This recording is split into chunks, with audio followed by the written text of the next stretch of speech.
Saúdo a todos os irmãos e irmãs com a paz de nosso Senhor e Salvador Jesus Cristo. A você que nos assiste e ouve neste dia, que Deus abençoe.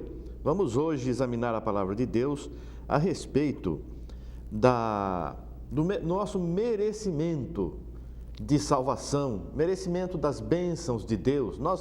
Como fazemos para merecer essas bênçãos? Deus dá gratuitamente. Deus quer abençoar todo mundo, quer que todos os homens sejam salvos.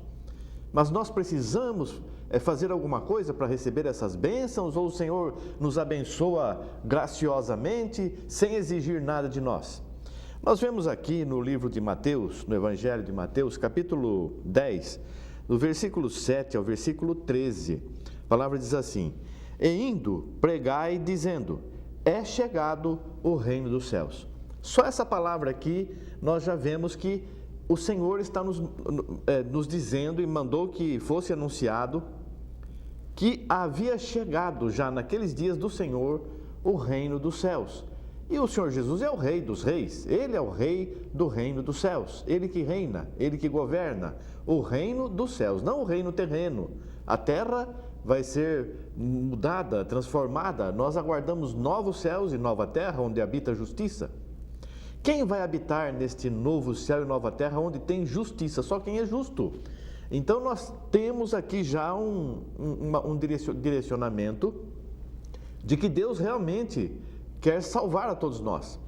Mas Ele exige, Ele não faz um pedido de favor, me faça um favor, não. Se você quiser habitar nesta nova Jerusalém, o novo céu, a nova terra, você tem que ser justo e você tem que obedecer às leis desta nova terra, deste novo céu. Então, aqui nós vemos, chegou esse reino dos céus. Nós não aguardamos mais, ele já chegou. E indo pregai, dizendo, é chegado o reino dos céus. Curai os enfermos, limpai os leprosos, ressuscitai os mortos, expulsai os demônios.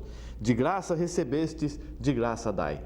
O que é isso aqui? É a cura da enfermidade física, mas também é a cura da nossa enfermidade espiritual, a nossa cegueira espiritual. Caminhávamos por um caminho de morte, um caminho que nos levava ao abismo, mas o Senhor mandou que fôssemos curados, sarados, tanto do nosso corpo físico como da nossa vida espiritual. E isso nós fazemos de graça, porque recebemos de graça. O Senhor só quer que nós obedeçamos a Ele, façamos segundo a sua vontade. Não possuais, porque também aqui está escrito, recebemos de graça vamos fazer.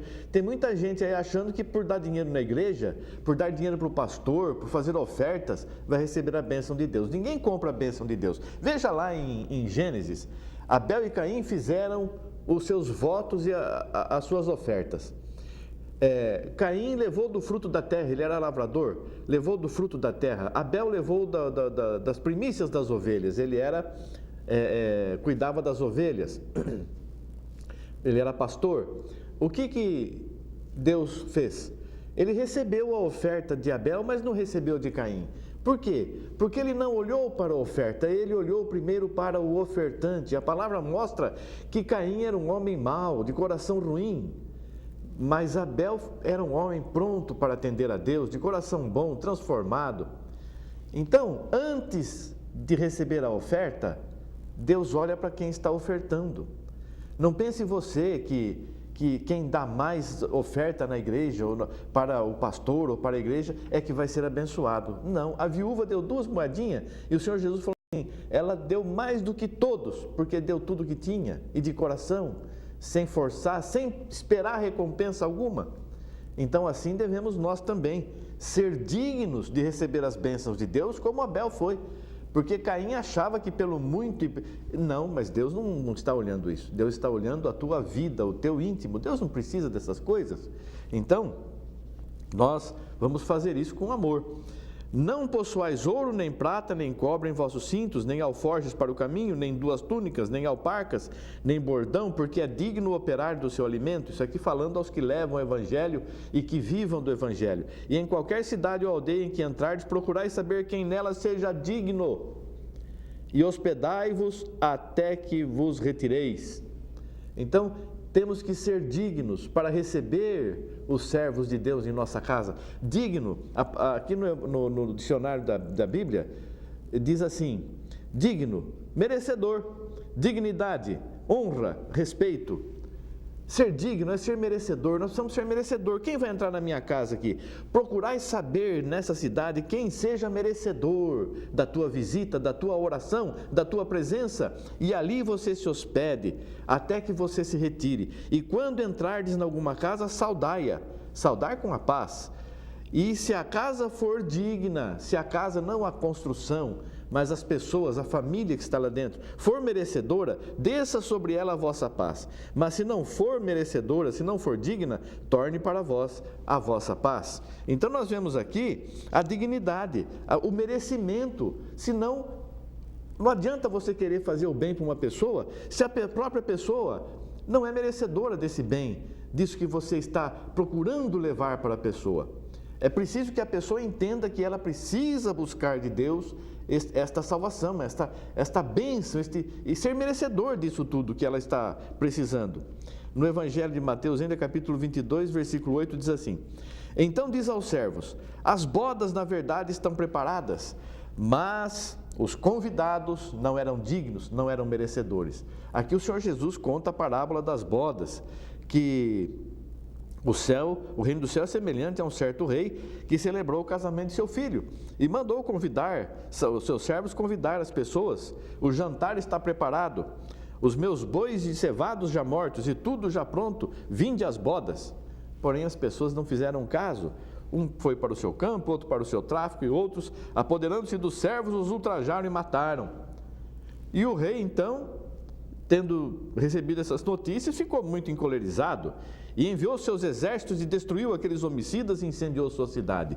Depois ele disse: as bodas na verdade estão preparadas, mas os convidados não eram merecedores, não eram dignos. Você está sendo convidado para o reino dos céus. Você está dando pouco valor a esse convite? Você tem ouvido muito falar de Jesus? Você está até ficando perturbado de tanto que as pessoas falam de Jesus para você e você vira as costas para essa pessoa? Veja o que aconteceu com as pessoas que fizeram isso. Foram consideradas indignas, não merecedoras da salvação. E o que aquele rei fez? O que o rei dos reis, o rei desse novo céu e nova terra vai fazer com aqueles que viram as costas para este chamado de salvação? O que ele vai fazer? Destruir os homicidas, incendiar suas cidades, enviou seus exércitos e fez justiça. Então essa justiça, que seja feita a justiça de Deus na sua vida para a tua bênção e salvação. Seja digno, seja merecedor de receber essas boas novas. Em Lucas capítulo 7, versículos 1 a 5, a palavra de Deus diz assim: E depois de concluir todos estes discursos perante o povo, entrou em Cafarnaum. E o servo de um certo centurião, a quem muito estimava, estava doente e moribundo. E quando ouviu falar de Jesus, enviou-lhe uns anciãos dos judeus, rogando-lhe que viesse curar o seu servo. E chegando eles junto de Jesus, rogaram-lhe muito, dizendo: É digno que lhe concedas isso, porque ama a nossa nação e ele mesmo nos edificou a sinagoga. E foi Jesus com eles, mas quando já estava perto da casa, enviou-lhe o centurião os amigos, dizendo-lhe: Senhor, não te incomodes, porque não sou digno que entres debaixo do meu teto. E por isso nem ainda me julguei digno de ir ter contigo. Dize, porém, uma palavra, e o meu servo, meu criado, ficará curado. Veja só, aqueles anciãos, esse centurião, ele tinha um servo dele que ele muito estimava, estava enfermo. Ele soube de Jesus que estava chegando na cidade onde ele estava, Cafarnaum. E pediu para os anciãos que fossem até Jesus Cristo e pedissem para que o Senhor Jesus orasse para dar saúde ao seu servo, a quem ele muito amava, estimava. E os anciãos foram lá e foram conversar com o Senhor Jesus. E chegando junto de Jesus, pediram muito, rogaram muito para o Senhor, dizendo: é digno que lhe concedas isso, é merecedor que o Senhor conceda isso. Por quê?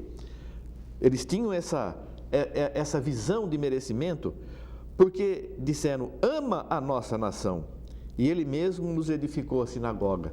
Então era uma pessoa, esse centurião, era uma pessoa que dava bom testemunho para os outros, mostrava amor pela nação de Israel, amor pelos filhos de Deus, construiu a sinagoga, ele próprio construiu a sinagoga.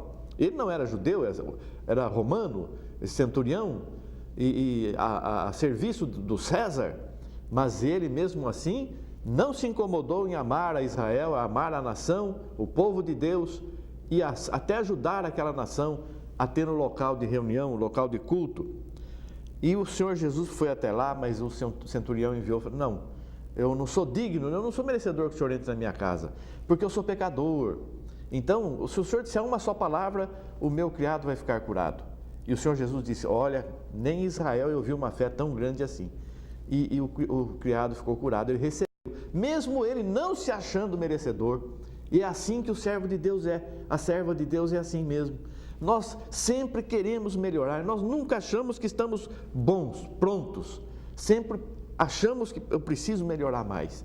Porque a pessoa que chega no ponto de dizer assim, eu já cheguei no melhor possível, então ainda já chegou a estatura de varão perfeito, já chegou a estatura de Jesus Cristo, como Jesus Cristo.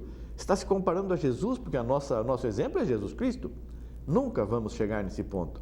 Pela misericórdia somos salvos, pela graça sois salvos. Não vem das obras para que ninguém se glorie, mas nós precisamos lutar para servir a Deus. Senão, nós não estaremos vivendo no Espírito, porque este reino celestial é Espírito e vida. O Senhor procura, Deus procura os verdadeiros adoradores que o adorem em Espírito e em verdade. Precisamos viver em Espírito. Quando batizamos, nos tornamos uma nova criatura, para viver em Espírito e em verdade, não mais na carne, fazendo a vontade da carne. Então é isso que nós precisamos fazer, nos tornar merecedores desta salvação preparada pelo Senhor Jesus. No livro de Atos dos Apóstolos, no capítulo 13, os versículos 44 ao 46, a palavra de Deus nos diz assim: E no sábado seguinte ajuntou-se quase toda a cidade a ouvir a palavra de Deus. Então os judeus, vendo a multidão, encheram-se de inveja e, blasfemando, contradiziam o que Paulo dizia. Mas Paulo e Barnabé, usando de ousadia, disseram: Era mister que a vós se vos pregasse primeiro a palavra de Deus, mas visto que a rejeitais e vos não julgais dignos da vida eterna, eis que nos voltamos para os gentios. Olha que interessante. Primeiro aquele centurião romano, ele disse assim, eu não sou digno que o Senhor entre em minha casa. E foi abençoado pela sua humilhação, pela sua humildade. Foi abençoado. Mas aqui, Paulo e Barnabé, os judeus ficavam blasfemando e contradizendo o que estava sendo ensinado. E o apóstolo Paulo disse assim, era mister, Paulo e Barnabé, era necessário que a palavra fosse pregada primeiro para vocês. Mas, visto que vocês a rejeitam e não vos julgam dignos da vida eterna, nós vamos pregar para os gentios. Veja aqui, os judeus não disseram que eles não eram dignos de entrar na vida eterna. Ao contrário, eles achavam que eles eram dignos e o apóstolo Paulo e Barnabé que não eram dignos. Contradiziam o que Paulo dizia e se opunham ao que Paulo dizia, ao que Paulo e Barnabé diziam e perseguiam aos servos de Deus. Nós vemos aqui que estavam com inveja, blasfemavam e ofendiam e contradiziam o que Paulo e Barnabé diziam. Então era diferente a condição desses judeus e daquele centurião romano. O centurião romano, ele se humilhou. Eu não sou digno, ele se colocou, ele vai entrar na minha casa que um santo, um homem de Deus.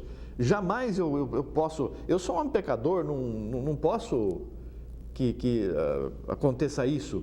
Não sou digno, não sou merecedor, foi abençoado. Mas esses aqui que se julgavam tão santos, tão abençoados, tão maravilhosos, negavam a palavra de Deus que estava sendo anunciada. Quantos fazem isso? Estamos pregando, estamos anunciando, não vamos ouvir essa pessoa porque não é da nossa igreja, essa pessoa não tem a doutrina que nós temos. Doutrina é ensinamento, meu querido. Ensinamento, nós temos que aprender. Se a pessoa aprende, vive. Se não aprende, não vai obedecer porque alguém está falando. Temos que ser dignos, merecedores desta salvação. Então vamos nos empenhar para servir a Deus conforme cremos, não conforme as pessoas esperam que nós façamos. De jeito nenhum. Pode blasfemar, pode ter inveja, pode nos perseguir, rejeitar, pode contradizer, pode fazer o que quiser. Nós vamos continuar servindo a Jesus Cristo, nosso único e suficiente Salvador. E aconselho a você, meu irmão, minha irmã, você que nos assiste e ouve, faça o mesmo. Escute tudo, leia tudo, veja tudo. Retende o que for bom. Guarde no teu coração as palavras de vida eterna de Jesus e você sente e sabe, porque elas tocam em teu coração. Que Deus abençoe você, meu irmão, minha irmã. O Espírito Santo fale muito mais alto nas nossas vidas e a graça e a paz do Senhor Jesus Cristo esteja em nossas vidas e em nossos lares. Em nome de Jesus, amém. Graças a Deus. Obrigado, Senhor. Amém. Amém.